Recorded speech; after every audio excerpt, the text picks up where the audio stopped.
mood in your locker room? What does this day mean to you and to your team? Oh, great win, fabulous, fabulous mood in the locker room. Team feels great about itself, and it should. There's one in the back, right over here to the right, Dan.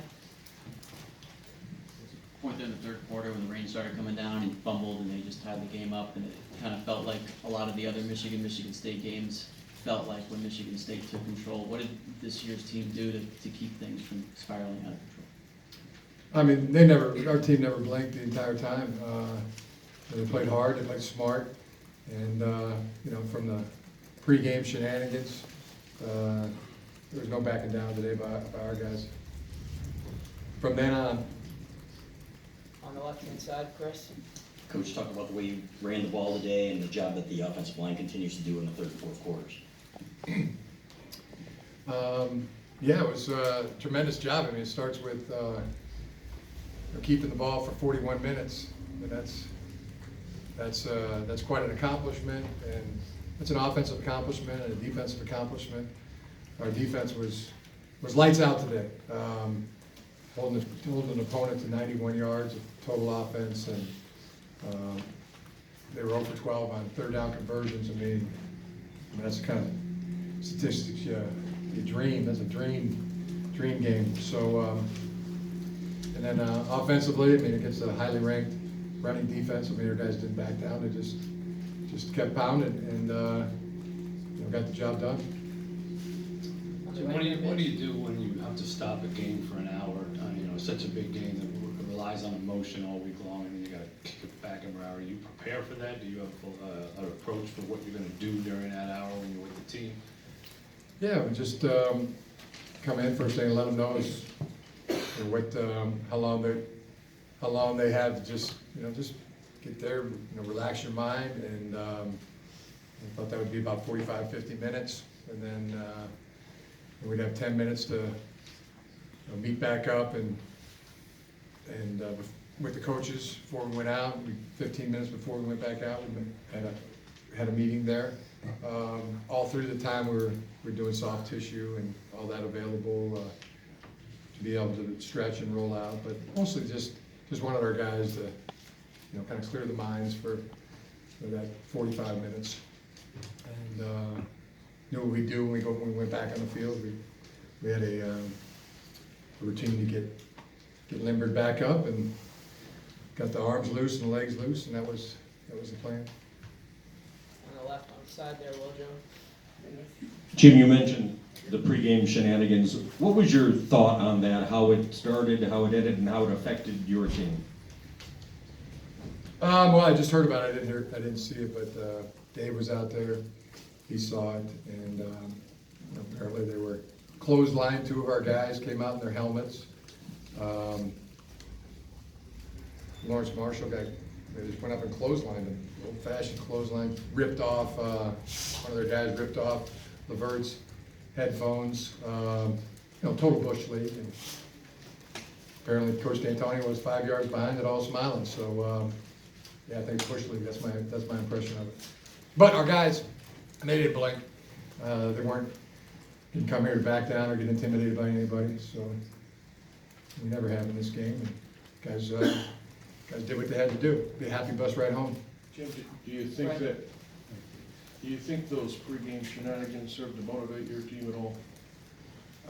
Yeah, could have. Yeah, maybe. It certainly wasn't gonna intimidate us. Somebody just blink. So, with the outcome, yeah, I'd say maybe it helped. Front left there, Steve. Jim, in the second half of the second straight week against the quality opponent, your offense really found a groove. The running game really took off. Talk about what goes into that happening, the running game being so effective in the second halves of these games. Well, we've been a really good third quarter team and fourth quarter team. Guys playing hard and smart. The entire ball game. I think we're a well-conditioned team, and I think we're a smart team. And I think all those things really factor into it. Coaches do an incredible job. We got the best coaches, offense, defense, special teams coaches. Really proud of our guys, everything they've accomplished. since we've been here, and made good adjustments, and we found some things that you know, that we could attack them with, and they weren't adjusting to, so you know, kept coming back to those. Front right here, Larry. Coach, can you share your thoughts on two plays from Shea, the touchdown pass to Donovan, and then the fourth down keeper? Yeah, I mean, a lot of big plays by Shea today. And that was, the huge one was the one to Donovan. That was, that throw was really right on the money. Donovan did a great job at the line of scrimmage against the press coverage and created the space, and then created more space after the release. Made a fabulous over-the-shoulder catch. The corner, you know, went for the tackle, he kicked out of it, and then he was gone. So, but it was a great time for that play to happen in the ball game. And Shea thought he was really good on all of his reads and runs. You know, maybe just one, really, the first one, first third down, he could have pulled it and maybe scored, but I thought he did a fabulous job. Again, love him. On the left there, Chris. Coach, when they took the momentum there and they scored the short touchdown, what'd you see from your guys, and just talk about the way they responded to the adversity? Yeah, I came across a great quote this week. Alonzo Mourning, adversity introduces a man to himself. And our guys didn't blink. You know, we got tough, smart, good guys. So, and it was onward, you know.